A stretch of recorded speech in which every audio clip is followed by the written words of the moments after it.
Banana slam jam.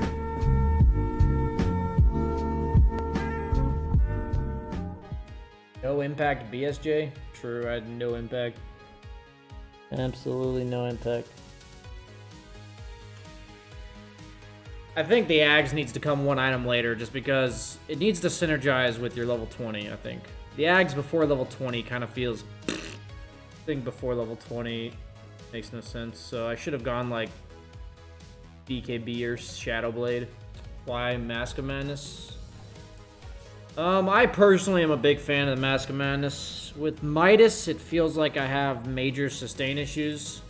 Like playing on the map and such. Like just jungling, you naturally take damage.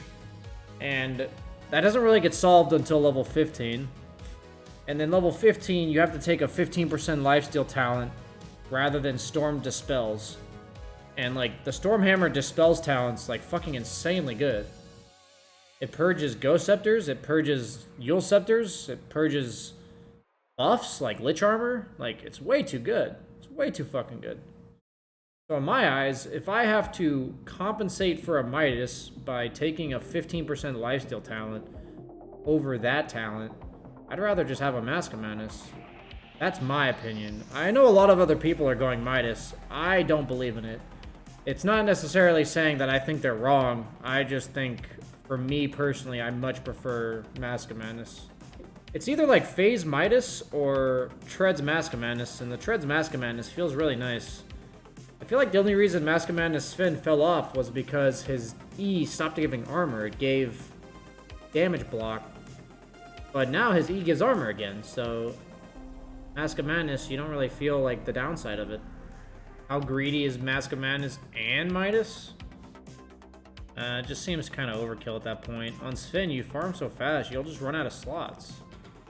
That game was weird, because normally I would need a BKB, and maybe I was supposed to buy one anyway, but usually I would have put a BKB after that halberd. So tips and tricks for Sven, take the mana regen talent.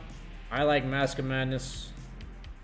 I would say the number one quality of life change for me on Sven is to take the mana regen talent. It's just way better in like every circumstance. Maybe if you have a Crystal Maiden, you don't take it. Why Silver Edge?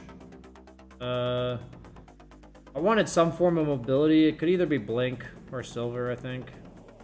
It's a nice damage item. Echo Saber is a nice item on Sven. It allows me to man up on Slark pretty well. Yeah, it just gives me the... It makes it really hard for them to play around my hero. It's like a luxury item on Sven that if I can, like... It's like a luxury version of a Blink. Like, if I don't need to go Blink... and I want mobility, I'll go Silver Edge. I know you may say, like, Ags is mobility, but you know how we talk about Blink Dagger plus Shadow Blade and when you go it and shit? The Shadow Blade lets me get the jump with Ags that I want, so it's like a positioning tool for my Ag Scepter. But it's also damage, right? Like, it's not like it's just positioning, it's damage. That's why it's like a luxury version of a Blink Dagger, is because not only does it give me the positioning, but it also gives me 52 damage, 45 attack speed, and Echo Saber. You think Sven will survive the meta? I think Sven's very good right now. He feels powerful. Most games you have to go like second or third item BKB. I'd say the like 99% of games you're going BKB, but like I was so far ahead there, it didn't really feel like I needed one. Could you tank arrow to save siege?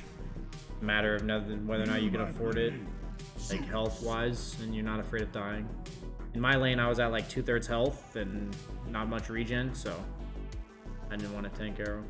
Every decision you make like that, where you're asking me, hey BSJ, do I tank arrow to save siege? Well, it's like, you have to know the impact of the siege, like how important the siege is, and then the detriment of you blocking the arrow, meaning you're losing health, you're potentially dying. So every decision is just, is it worth it or not? Like, I'm trying to encourage free thinking here. I'm trying to encourage you to be like, stop asking me these, do I do this or do that? Like, which one, what are the positives and negatives of each one? And in that given situation, should you do it? The important thing is, you know siege creeps are important. So with things like arrow, you know it's a worthwhile consideration to think, should I block it? That's like a really important distinguishment. It's very important that you think about it.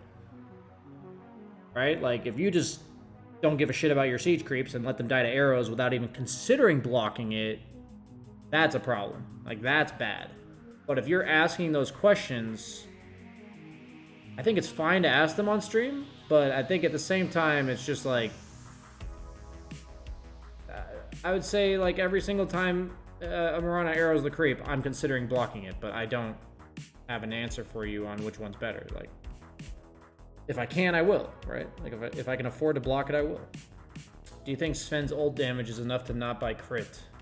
The first couple games of Sven, I was going like pretty heavy on the damage items. Meaning I could buy like an Orchid and Silver's Edge, stuff like that. My number one lesson I feel like I've learned, still practicing Sven, is that I want them to be unable to kill me. Like, I want them to be unable to commit onto me and kill me. Because most of the time with Sven right now, because of the way they reworked him and how long your ultimate lasts, if you're allowed to ult near an objective of interest, whether or not that's high ground, whether or not that's Roche, whether or not that's a tier 1 tower, they have to stop you. Like, they have to come at you and stop you. So rather than like all-inning my damage, I'd rather just say, come fight me, bro. And if you can't kill me, I'll just hit your shit. You're either coming to me or I'm killing your shit. Like, that's how it feels. It kind of hit me hard when I was in a game with Sumail, and he said, I asked him how I was supposed to build against Anti-Mage, because I didn't feel like I could ever catch him. And he said, just build so tanky, Anti-Mage could never kill you. So he's like, just go Sanj and Yasha, sulk your ass, and then hit buildings. And I've always thought of a similar approach on Juggernaut against these split-pushing heroes. It's the same thing as Slark. On these like immobile damage dealers like Sven, a lot of the times the best way to itemize is just make yourself so unkillable nobody can kill you, and you just walk down lanes. It's like in that last game, I struggled because they had a bunch of split push and they kept cutting all these creep waves. So even though it may look like I was purposely not showing up to fights or whatever, I deemed it more important to make sure the split push was shut down because their team fight was so weak that I just had to stop their one way of winning the game, which was like cheesing us with random split pushing, tower taking shenanigans. And because I'm like so unkillable in that game, I just walk down lanes and I'm like a wall for them. They actually can't push through me. So I'm like, okay, like clean sweep this part of the map. Can you explain when to go Midas and when to go Mask of Madness on Sven? My personal preference, if you're asking me, is Mask of Madness is just better. That's my preference. I understand a lot of other players are going Midas, so I'm not telling you should go Mask of Madness every game. But if you are asking me, I would go Mask of Madness over Midas. I feel like they accomplish very similar purposes, and Mask of Madness gives me sustain, and it allows me to take my Dispel's talent at level 15, which I think is an insanely powerful talent. If I'm a right-clicking carry that has a talent, like I don't even have to buy an item, that has a talent that lets me dispel Yule Scepters and Go Scepters, that's like broken to me. That's insane. Glimmers, like it dispels everything. That's crazy. All these support items that are like supposed to save you from the Sven Supermaning you just fucking get pulled out of it and die. Like, so broken. I can't imagine playing Sven without that talent. I may be crazy. Maybe I'm like misunderstanding, but before you could like Yule's dodge the Sven stun. If you Yule's yourself while Sven's Supermaning at you, it literally pulls you down from the Yule's and stuns you. It's like bonkers. It's broken. What happened with Lifestealer?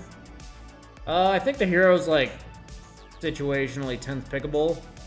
I think the existence of the item Orchid Malevolence is a significant issue for Lifestealer.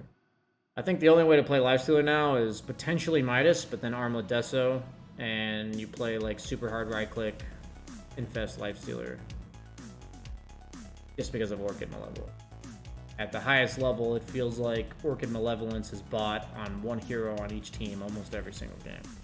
Would giving the Dispel to Ags help? Would giving? Are you saying like if they instead of the talent they put it on Ags? That'd be interesting because it's like a nerf in the short term, but in the long term it's a buff because then you know once you buy the Ags you're super fucking strong. Not sure. I'm still determining for myself. Part of me feels like Midas is kind of a bait right now. Part of me also knows it's been buffed pretty significantly, and the meta's like much slower. Hard call. It's already hard to carry with him since he needs so much. Isn't 15% lifesteal more important? Not if you go Mask of Madness. Why do you need an extra 50% for 15? Mask of Madness already gets 20, doesn't it? Yeah. If you really need Mask or lifesteal that bad, I feel like there's other issues you're having.